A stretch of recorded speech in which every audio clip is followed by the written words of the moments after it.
The temperature in space, in Earth orbit, is +4 to be precise. It is not in the Earth's orbit, but at a distance from the Sun equal to the distance of the Earth's orbit.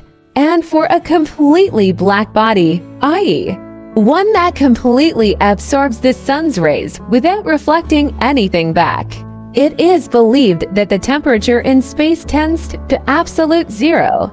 Firstly, this is not entirely true, since the entire known universe is heated to +3 K by relic radiation. Secondly, the temperature rises near the stars, and we live pretty close to the sun.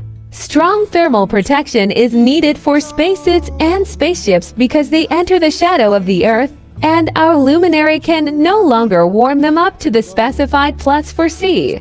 In the shade, the temperature can drop to -160 C, for example, at night on the moon. It's cold, but it's still a long way from absolute zero.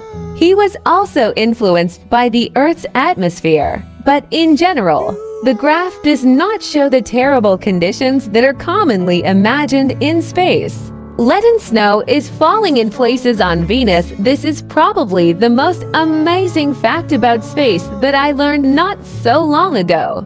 The conditions on Venus are so different from anything we could imagine that Venusians could safely fly to Earth's hell to relax in a mild climate and comfortable conditions.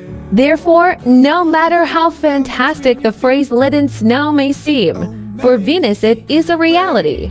Thanks to the radar of the American Magellan probe in the early 90s, scientists discovered a certain coating on the peaks of the Venusian mountains with high reflectivity in the radio range.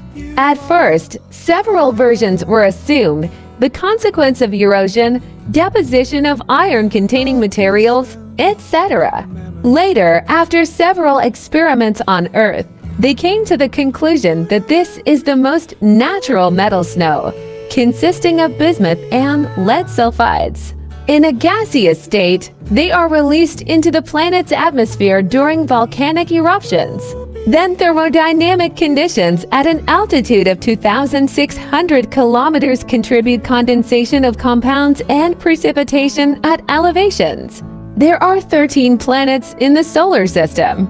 Or more, the Hubble telescope is not the most powerful thanks to the enormous volume of images and the impressive discoveries made by the Hubble telescope. Many have the idea that this telescope has the highest resolution and is able to see details that cannot be seen from Earth. This was the case for a while, despite the fact that large mirrors can be assembled on telescopes on Earth. The atmosphere significantly distorts the images. Therefore, even a modest mirror with a diameter of 2.4 meters in space by earthly standards allows you to achieve impressive results.